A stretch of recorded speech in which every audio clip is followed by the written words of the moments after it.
So, what is going on, guys? This is Ryan here. And this is the Ryan here. Hey everyone, it's Razzbowski here. What's going on, guys? Dawko here. And today we're actually going to be discussing the Five Nights at Freddy's 4 image teaser. So just before we start this video, we just want to say a quick thing. Every Thursday, me and other Ryan are actually going to be doing a more podcast feel theory series where we're going to have people on the show and we're basically going to lay low on the editing and focus more on the topics at hand. So hopefully you guys do enjoy that. Be sure to comment down below your thoughts on this idea. And on that note, we're going to get straight into the video. Okay, so we've got the sexy image of a brand new animatronic up on scottgames.com that he beautifully teased for us on Monday night. But who is he? Who is this beautiful yet fantastically scary animatronic that Scott has given us now? I was going to say, it's beautifully terrifying. Yeah, I wouldn't say beautiful. Dear God. But yeah, it's a question that's been circulating quite a lot. I think everyone's debating who this could be, and I don't know, what do you guys think? So I personally believe that this could be Spring Freddy, just because it has the same kind of look, the same damage as Spring Trap does.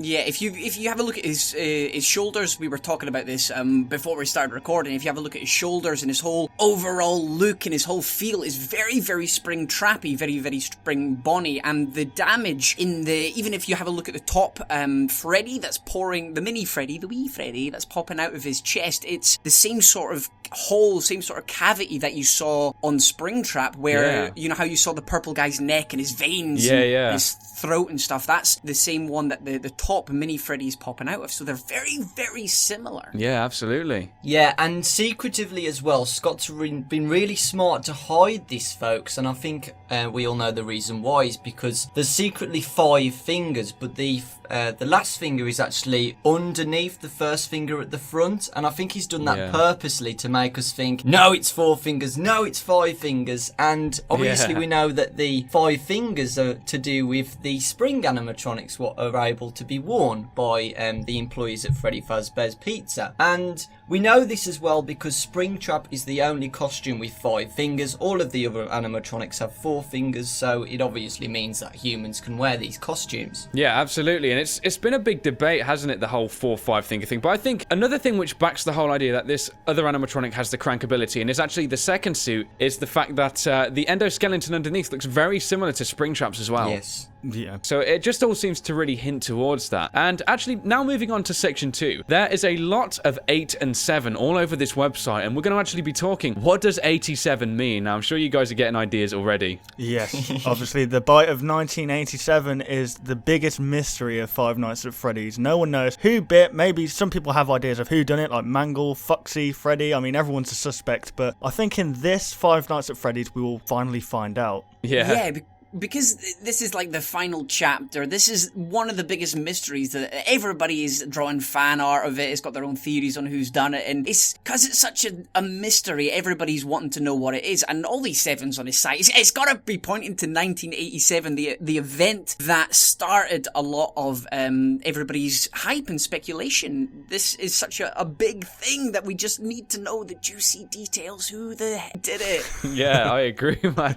It is so intense, and it's just, all the animatronics saying it's me. They're all trying to claim the fame of it, aren't they? So it's this endless struggle. Then there are so many pointers towards each animatronic, with the Mangle static, you know, Foxy and the way he attacks, the way Bonnie, Withered Bonnie launches for you in Five Nights at Freddy's 2. It's endless. It really is. Yeah. The fact, though, as well, that this Freddy is probably the sharpest, teeth I've ever seen as well. So, I saw something as well, if you remember back in Five Nights at Freddy's 1, there was those rules, and it said, don't touch Freddy.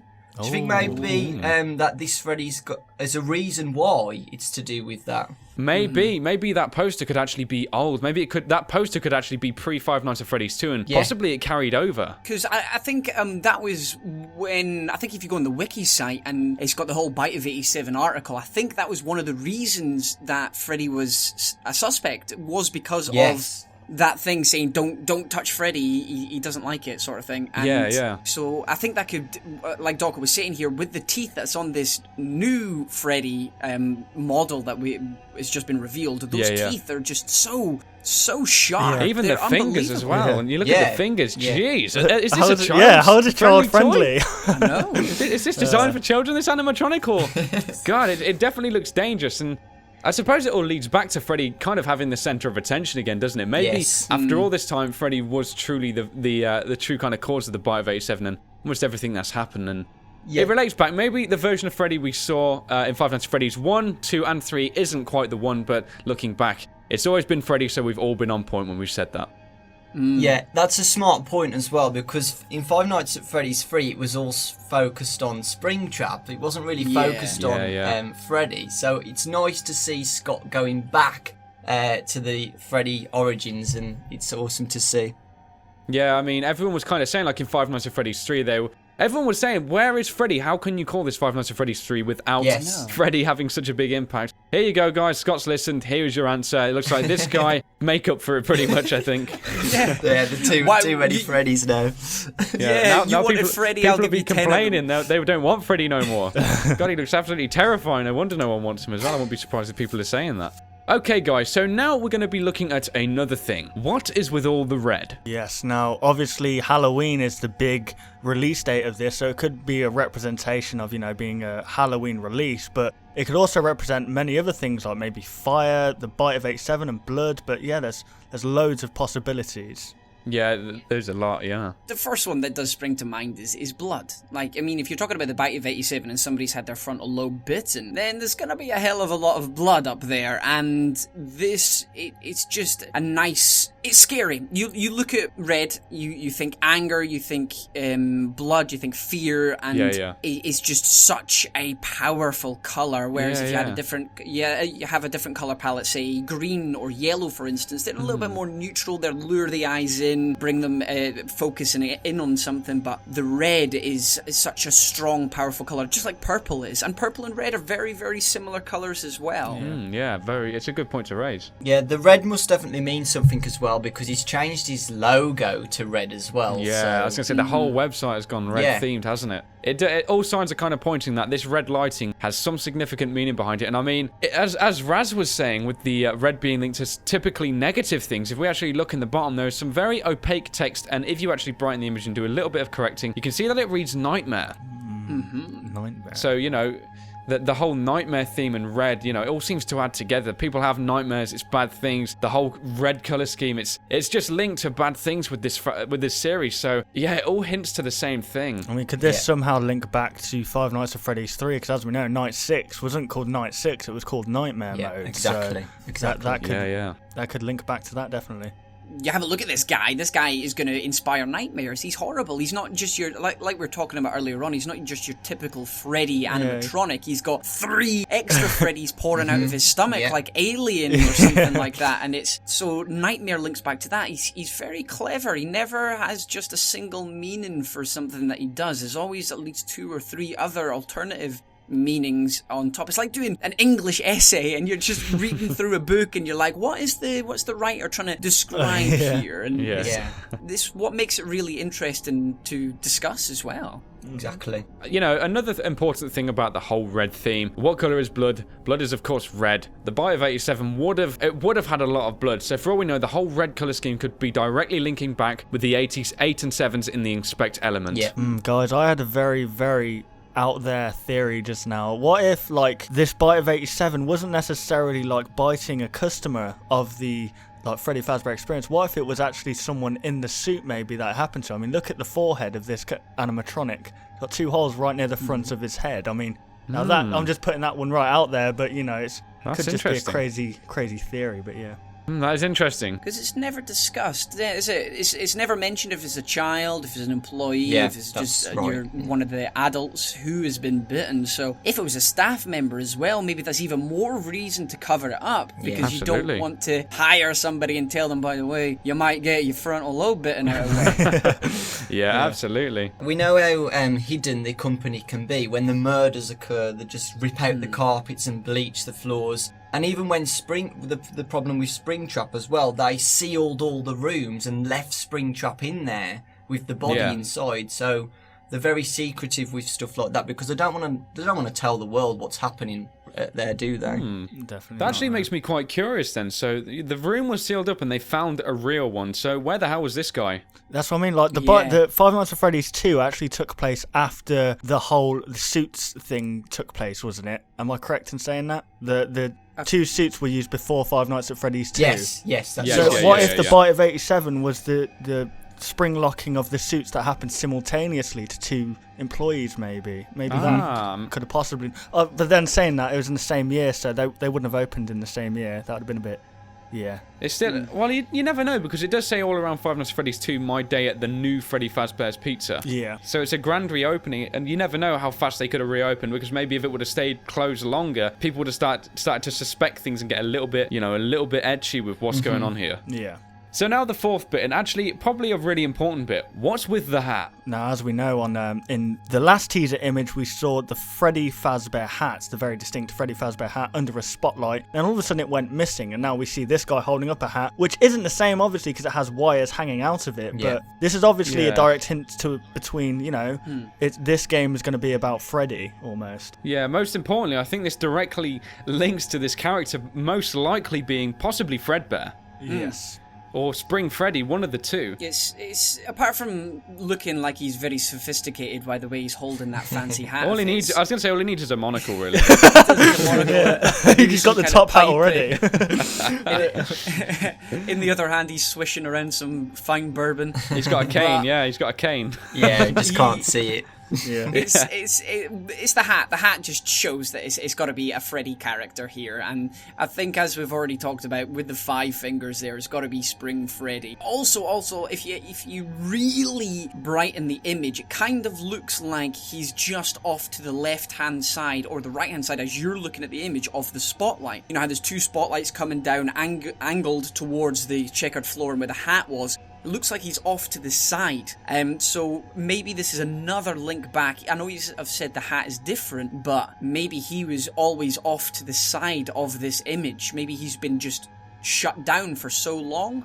Yeah. And then he's finally picked up his hat and ready to continue whatever work he is up to next. I see, yeah, I understand your point. And the fact that for Five Nights at Freddy's 4, it's all been the focus on Freddy. Like, we haven't seen anything else apart from Freddy, from all these teasers. So it's interesting to see if we're actually going to see anything else apart from Freddy in this game. I'm sure we are. So I'm excited to see what the next teasers are going to be like. Well, in Five Nights at Freddy's 3, I think that we all thought there was only going to be one left, but it turned out to be quite the opposite. There was hallucinations of past animatronics, so it could be right there. And now, I think the last thing we're going to be discussing in this video is something which is very intriguing. What's up with those small Freddys? Guys, what do you think? They're nightmare fuel, that's what they are. I think the nightmare text at the bottom pretty much explains what is happening in this image. Oh, yeah. They are terrifying, but if we link back to what we were talking about earlier on with the whole red colour scheme, blood, hell sort of references, just the first thing that strikes me as you've got the Guardian of Hell, the Gates of Hell Guardian, you've got Cerberus, which is a 3-headed dog. Yeah. If you have a look at the chest, you've got the 3 heads there. It just immediately brings on like imagery of that kind of thing. So is this Freddy potentially some sort of accessory to some of the murders that have been going on? Maybe he's got a big secret that he's guarding, perhaps. Maybe this Freddy here is the gateway to unlocking the final parts of the story. Definitely so, quite possibly. Scott has used lots of hallucinations in the past as well. Through especially Five Nights at Freddy's 3, we get lots of hallucinations of all the other animatronics from the past pizzerias, and it's really terrifying. So the thing about Nightmare is the fact that, is this just an hallucination of what we've seen of the 3 heads ripping out of its body? Or are these little Freddy creatures actually going to be real? And are we actually going to have to find out tactics how to get rid of these little Freddys? Yeah, because if you do look at them, they all actually have endoskeletons, don't they? Yes, yes. And that's really unique. And it's quite weird as well how someone has created these little things, It's quite weird. Why would you want to create these little clockwork endoskeleton figures? Oh, it's bizarre. I almost thought that when I first saw this, it might even be like a metaphor for this version of Freddy being kind of like the primary one, the main one, because we've actually had 3 generations prior. We've had the Withered Freddy, we've had the Five Nights at Freddy's 1 Freddy, and we've also had the Five Nights at Freddy's 2 Toy Freddy. So there has been a past 3 Freddys, literally. So this guy could just, I don't know, maybe they could be small, maybe it could be a metaphor for this guy being kind of like the big daddy of them all, the main guy, the main Freddy, the way that Freddy Fazbear the whole name of Freddy Fazbear was kind of gathered from him and not those guys. Yeah, it's got to be, this dude's got to be the main Freddy, because as we said, if this is Spring Freddy, why would they make a Spring Bonnie? And for Freddy Fazbear's Pizza, we've no Spring Freddy. So it's got to be the main. He's the main man. It's got to be. It has to be. Agreed. 100% agreed. I like the idea of these little critters running about as well, because if you have a look at them, you have a look at the top one, he looks like he's coming out of the body and he's sort of broken through. The one on the left hand side looks like he's almost ready to fall out and walk on his own, and the one on the right hand side looks like his head's just slightly appeared through him. So maybe there's more inside him, and he's some kind of like incubating center for loads of these little guys. Almost like how spiders store their little ones on their back, and there's hundreds of them. Yes. Isn't there? Oh man. I had an imagery where we see this guy stood still with these little animatronics, and then we look back at the camera, and one of these little Freddys is missing from its body. That would be cool to see. And we were talking about yesterday, weren't we, Dawko? That what happens if these guys do run about? You're focusing on something that's a lot bigger than they are. So it'd be harder. You'd be focused in on the cameras even more, trying to find these little guys that make the jump scares even scarier, because you wouldn't be expecting them as much because they're just little guys. Yeah, these guys best not like run around. That would be absolutely horrific. Freaking terrifying. Oh gosh, there's so many things that Scott could do now with these little guys, and I'm not sure I like it. In the way of this is going to scare the absolute crap out of me. It's going to be good. It's going to be the best yet, fear-wise. Definitely. Okay then guys, so this was a pretty intense discussion on what this new, or should I say in quotation marks, newly introduced animatronic might mean to us, and what all the different things within could also represent. If you did enjoy the video guys, be sure to like it, and hey, if you're new to either of our channels, be sure to subscribe, and there'll be many more theories coming very soon for you guys to see. So thank you very much for watching the video guys, and we hope to see you on the next video on all of our channels. Goodbye guys. Bye! Bye! Want to see even more content from us? Consider liking and subscribing to ensure you'll see all content in the foreseeable future. And hey, why not check out our past 2 videos?